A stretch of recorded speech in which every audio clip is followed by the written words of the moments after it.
He possessed it all that money could afford: mansion homes, personal aircraft, and a name that resonated power throughout boardrooms, yet none of it could still the pain that dwelled within him. Amidst a city that never slept, he slowed, immersing himself within the silence of his own hollowness. You would not even see him if you passed by him on the street anymore. His eyes, which were once keen with aspiration, now wandered with a soft melancholy only those who have lived long enough truly know. But what is a man who's lost his way to do when he finds someone who never asked to be found? What if the key to a lifetime of din was buried in the silence of an outsider, a young woman who promised nothing but gave him something no one else could? Have you ever come to a place where the solutions of the world just no longer worked for you, and all you desired was to feel human again? To recall what peace felt like prior to life becoming burdensome. This is the tale of James Worthington, a man who believed he required healing and attempted to purchase it with an offer of $1 million.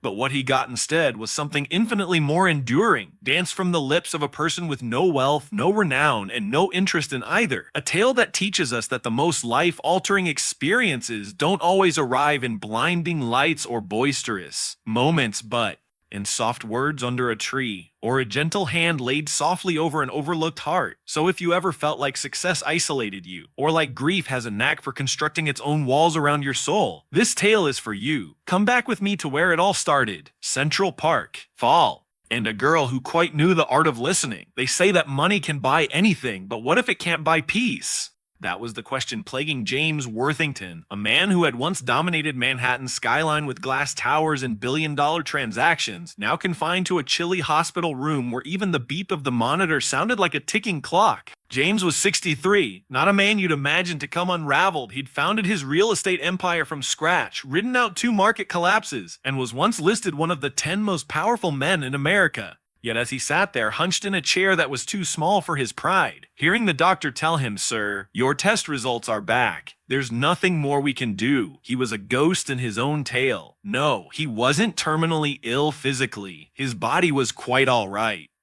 But his soul. That was another matter altogether. James had fought for years with something heavier than statistics could quantify, a profound, heavy emptiness that stuck to every breath. The physicians diagnosed it as a combination of depression, chronic stress, and anxiety, compounded by years of emotional loneliness, too much stress, and not enough.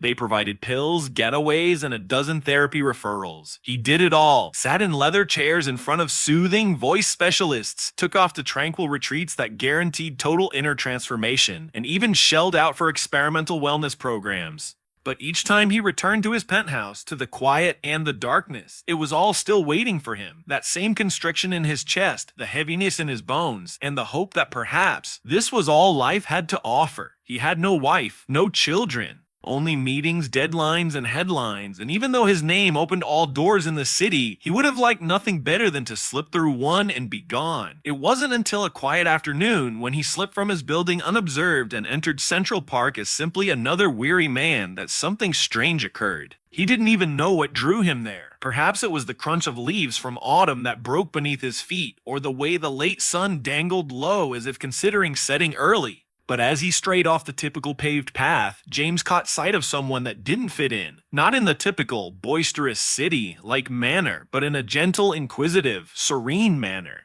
There, under a tree, eyes closed, palms gently on knees, was a young black woman, perhaps in her 20s. She seemed to be listening to the wind, not meditating in the cool sense, but just existing. The world whizzed by around her. Joggers passed by, dogs yelped, tourists clicked their cameras. But she didn't budge. She was unmoving. And something about the silence made James hesitate. He didn't have an idea why, but he stood there several minutes before moving toward her slowly. "What are you doing?" he asked hesitantly, wondering if he was disturbing her. She blinked at him softly and replied, "Listening. The world has a lot to say, if you listen." Her tone was soothing, like a cup of warm tea. There was no hurry, no curiosity, no fear. James, for reasons he couldn't understand, sat beside her. He hadn't done anything remotely like this in years. Just sit. They talked softly at first. He didn't share his last name, and she didn't ask. She didn't know he was a millionaire, and she didn't care. They talked of the trees, of the way the air was full of earth scent, of the way that busy people no longer take the time to feel anything. And then James, his voice more broken than he had anticipated, said, "I don't feel anything anymore. Not joy, not pain, just numb." She regarded him, eyes steady and gentle, and said, "Perhaps you don't need to mend anything. Perhaps you simply need to mend." It was no great profound quote. It was simply the truth, and somehow it struck James more forcefully than any therapy session had ever been able to. That was the time something within him snapped, not in a hurting manner, but like the initial crack in a wall that was never intended to be constructed so high. For a man who'd spent his entire life fixing problems with contracts and money, to hear something so plain, so human, caused tears he hadn't known he possessed. Not the ones that overflow, but the ones that linger behind your eyes and leave you still. When a broken billionaire asks a stranger to mend his soul, you know something deeper is about to happen. And after that day, everything started to change, not in that cheesy movie, montage kind of way, but in a slow, soul-stirring kind of way that felt more real than anything James had ever bought or accomplished. He would return to that park again, not out of obligation, but because something in that young woman's presence brought him back to what he'd lost along the way: peace, presence, and the stillness of strength and simply being human again. You can spend your entire life in a cacophony and never realize silence until you hear it finally. That is what James Worthington understood one cold fall afternoon when he strolled into Central Park, looking to lose the heavy unseen presence that had trailed him for years. He dressed in his standard cover, a black coat, a tugged-down cap, shades no one took seriously. And while the world was still aware of his name, James himself didn't know the man whose name everyone knew. Neither fame nor fortune reassured him. And even those individuals who once hastened to grab his hand now seemed like fading echoes. During that afternoon, the sky was a gentle silver, the sort that promised early dusk. Leaves swirled on the ground in winding spirals, and for the first time in a long time, James slowed himself down too. He simply walked. No appointments, no ringing phones, only steps and breathing. Then, off the trail, under a broad, ancient elm tree, he noticed her. A black girl, no older than 25, sat cross-legged on the lawn. No phone, no earbuds, no distractions. Her eyes were closed, hands laid lightly on her knees, palms open. She was as if listening to the world breathe. People walked by her without a look. Some glanced once, then rushed on. But James halted. There was something in her, not beauty, although she possessed a quiet, natural elegance. Not mystery, although obviously she bore tales within her silence. It was something deeper, peace, a sort of peace that doesn't bellow or glow, but just is, the sort of peace that cannot be purchased, regardless of how many zeros your bank holds. James stood there for a moment, unsure whether to interrupt her or keep walking. But his feet moved before his thoughts did, and the next thing he knew, he was standing a few feet away. "What are you doing?" he asked, his voice more cautious than usual. She crept open her eyes, rolled toward him with a serene face, and smiled, not a grin, not a courteous nod, but a clear smile, as if she already knew more than she revealed. "Just being still," she whispered. "The world's always speaking. I prefer to listen." Her voice was smooth and distinct, like the sound of water flowing through rock. James angled his head, half puzzled, half thrown. "You're different," he said, a small laugh in his throat. "People tell me that a lot," she said without pride, without hurt. He paused, glanced around at the crowded park, back to her. "Mind if I sit?" She didn't reply with words, simply shifted slightly to the side, clearing the way as if she'd been expecting him. And there he sat in a bespoke coat that cost more than the entirety of her ensemble, beside a stranger on the lawn, like an old man waking from a deep slumber. They didn't say a word at first. The silence between them wasn't uncomfortable. It was soft, so they simply listened. The wind through the leaves, the gentle cadence of feet, a distant saxophone close to the street. And something inside James started to release. They finally talked, but not of business or headlines, not of money or of power. They discussed sorrow, his mother, long dead but never really grieved. They discussed loss, not of people, but of time, of happiness, of self.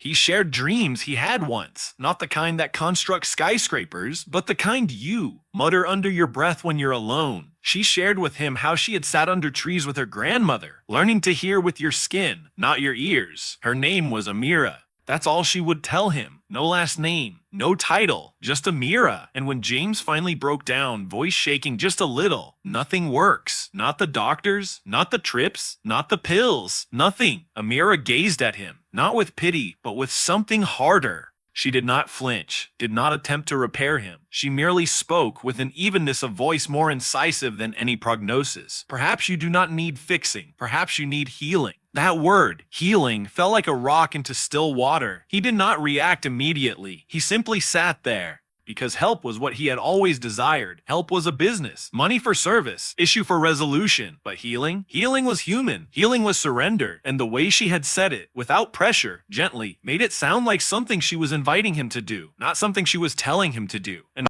he had millions in the bank, but this girl had something money could never buy. That evening, James spent in bed thinking of her, thinking how a stranger's quiet had soothed something within him, about how, for the first time in years, he hadn't felt alone, but had still said nothing. The following day, and the day after, he went back to that place under the tree, and each time, Amira was already waiting, sitting, listening. She never asked for anything, not his name, not his history, not his money, undefined, but with each visit, he offered her something nonetheless, the truth. And gradually she gave back to him as well, the start of peace. Sometimes life leads you to a moment so still, so ordinary, you almost forget how strong it really is. And for James Worthington, that moment arrived with 5 quiet words. Just Amira, that's my name. No titles, no last name, no accounts of schools or degrees or position, just Amira. And somehow, that made her all the more real. In a world full of people attempting to impress him, to get something from him, this young woman emitted no hunger, no pitch, no performance. She just was. For the next few days, James found himself going back to that bench by the elm tree like it was a lifeline. He didn't know why at first. There was no promise of results, no structured advice, no steps to take. Just a girl who sat quietly and talked as if the earth itself had shown her how to listen. One afternoon, sitting quietly observing birds land and take flight from the pond out back, he finally asked, "How do you know how to do that? Make people calm." Amira looked over at him, her face contemplative. "I'm not a healer," she said. "Not the way most people understand. But I have a long history of women who guided others back." James blinked. "Back to what?" "To themselves," she replied. "To peace. To the parts they interred. It's not magic. It's not magic. It's just recalling what you left behind about yourself." Her words were not melodramatic. They didn't arrive with lightning or big words, but they had substance, like pebbles that had been in her pocket a while, worn smooth by truth and time. James smiled, softly at first, then with a shake of his head.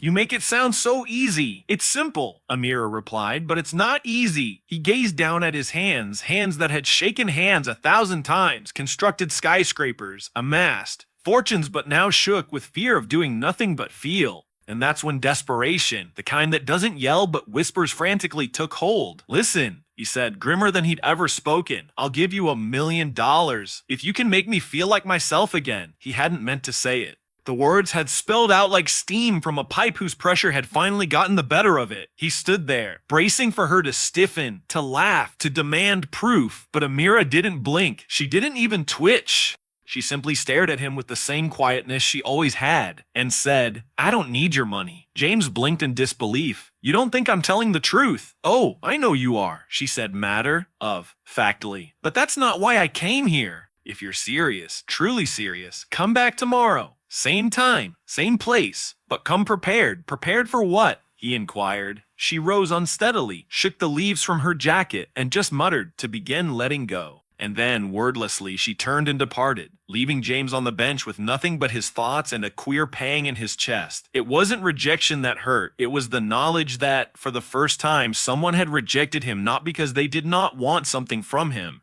but because they wanted something for him, and that something wasn't up for bid. She declined his $1 million, but what she offered him was worth much more. That night, James slept poorly. His mind returned over and over to her words. Come ready. Ready for what? He'd spent his entire life ready. For battles, for boardrooms, for reward and risk. But now he was being commanded to be ready for the unknown. Vulnerability, surrender, healing. Could he actually show up for that? Could he actually trust a stranger more than the world of experts he'd paid small fortunes to? But somehow, down inside, he already knew, yes. Not because he comprehended, but because, for the first time in years, he felt something. Not numbness, not bitterness, not fear, but the soft flicker of something, tender hope. He did not know it then, but he was on the precipice of a change money could not buy, and when the morning came, he dressed deliberately, not in his customary designer outfit, but something simple, something modest. And he went to the park not swaggering, not hopeful, but with his hands in his pockets and his heart tentatively ajar. Ready. Healing isn't celebrated. It creeps in, like sunlight seeping through a window that you left open. That's the way it started for James Worthington. As soon as he arrived the next morning, something within him melted. Not because of a revelation, not because of anything exciting, but because Amira was already there, waiting under the same tree, sitting in the same calm, as if no time had gone by. She didn't inquire about his wallet.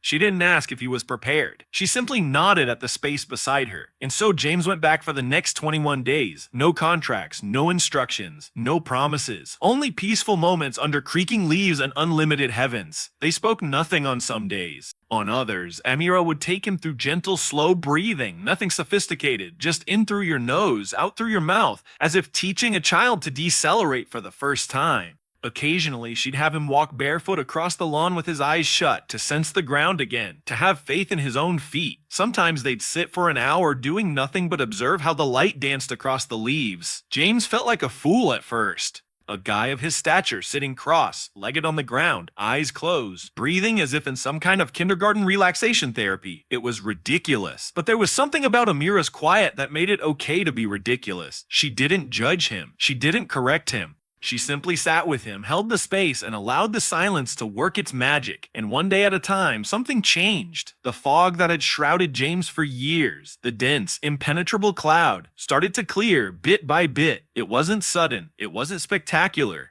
But he caught himself humming the lyrics of a song he hadn't remembered since college. The next day, he laughed at the sight of a squirrel rolling off a branch. And then one day, in the middle of the afternoon, when the wind rustled the leaves and a bunch of children played outside, James talked about his mother. Not casually, but actually spoke about her, how she sang in the kitchen, how her hands smelled of flour, how she was gone before he had ever gotten to properly say goodbye. And as he talked, his voice broke. Not because he was weak, but because it was the truth. He didn't cry in front of crowds, not ever. But there, sitting beside Amira, the tears came. Not fast, not loud, but slow, steady. The kind of tears that had waited decades to fall. And she didn't rush to comfort him. She didn't fill the silence. She just let it happen. Sometimes healing is just having someone sit beside you while your pain finally has room to breathe. Day after day, James came back. He spoke to her of regrets, of the girl he had nearly married, of the brother with whom he hadn't spoken in years, of the individuals he'd trampled upon in pursuit of his ambitions. And Amira never winced. She never provided instant fixes. She simply listened. And it was in that listening, so motionless, so overflowing, that James gained the courage to be human once more. Then, one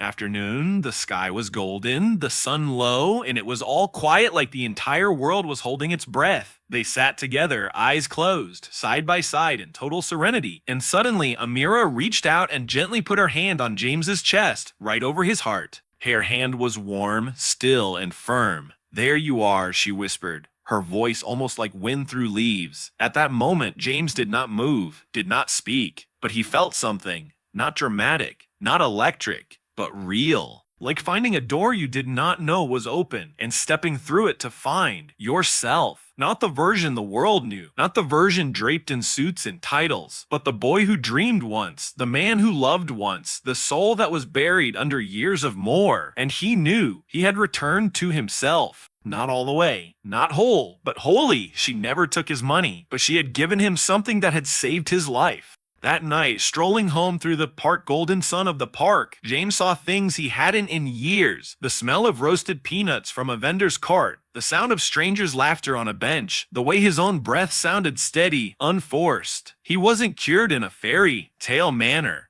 but he was lighter, present, and for the first time in years, he didn't fear the night. He embraced it. Healing hadn't been achieved through power, or pills, or perfection. It had been achieved through presence, undefined through being present, undefined through silence or through the gentle hand of a stranger who required nothing and provided everything that counted. Some goodbyes come without warning, and some of them don't even feel like endings.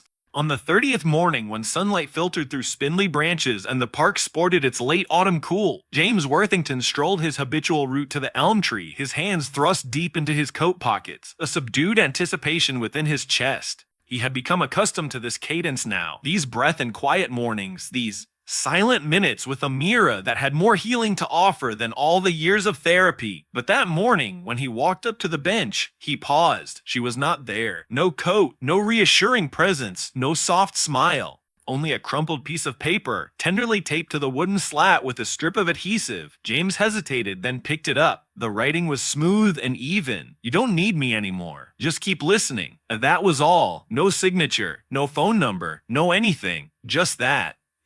James slowly sat down, cradling the note in his hands as if it were something fragile, like it would shatter if he breathed too hard. And for a very long time, he didn't stir. The wind pestered at his coat. The leaves rustled as if they knew. And all James could do was sit there, experiencing the stillness like never before, not as vacancy, but as tranquility. He never caught sight of Amira again, not in the park, not in the city, not by accident or destiny or plan. She simply vanished, like the last note of a song you don't want to finish. But James didn't feel abandoned. No, he felt whole. Not that the journey had been flawless, but because it was authentic, because it had given him something no business arrangement ever had, a sense of completion. And that completeness didn't require answers. Didn't even require closure, just thankfulness. A month later, James sat down with his lawyers, not in a boardroom, but in his humble home office amidst yellowing photographs and sunlight. "I would like to begin a fund," he said, "for girls such as her, the quiet ones, the healers, the ones the world forgets." They did not question much. They had found that when James talked like this, something had changed. And so, in quiet resolve, the Amira Fund came into being. 1 million reserved to empower young women who heal their communities in subtle, strong, frequently unobserved ways. No media announcement.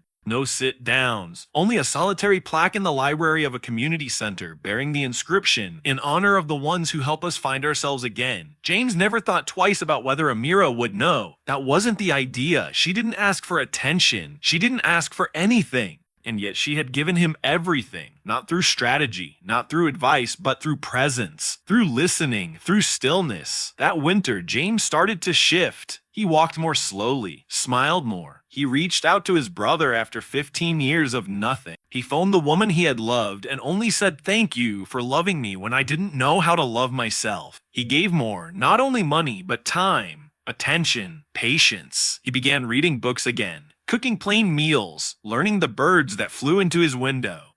And every so often, he would sit beneath a tree, close his eyes, and breathe. Just breathe. And in quiet, he could hear her voice again, whisper, soft and level, "There you are." That phrase lingered with him, not as a memory, but as a compass. And even on the days when the old weight threatened to come back, James knew what to do. Not to wrestle it, not to repair it, but to sit still, to listen, and to let it pass. For because healing, he learned, wasn't an endpoint, it was a state of mind, a peaceful recalling, a returning home. And for the first time in his entire life, he knew he was home. Final hook, she asked for nothing, but her touch changed everything. The man who once gauged life by profit and possessions now gauged it by moments in chase, the sparkle of eye contact, and the sound of laughter, in the stillness of joy. He no longer pursued time, he respected it. And even though the world continued to view him as James Worthington, the tycoon, those who knew him best realized that he had been redeemed by a girl with no degrees, no business card, and no requirement for a dime, only a talent for facilitating others to become the people they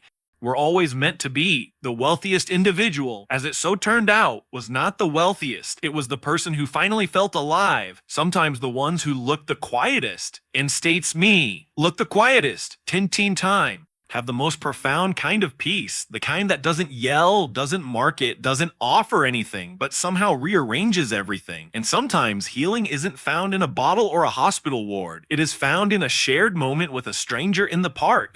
A person with no title, no stage, no agenda, just an untroubled presence and a heart that remembers how to listen. If you've ever been running after something you can't define, success, happiness, purpose, and yet feeling like something is still lacking, perhaps the solution isn't more. Perhaps, like James, what you need most is less noise, less doing, less pretending, and a bit of more stillness, a bit of more honesty, a bit of more room to recall who you were before the world instructed you on who to be. Because healing isn't always medicine. Sometimes it's silence, sometimes it's breath, and sometimes it's just a plain, normal moment that catches you exactly where you're at and walks you home gently. So where you are in your walk, just know, in the quiet, the impossible is possible. And in the stillness, you might just find yourself again.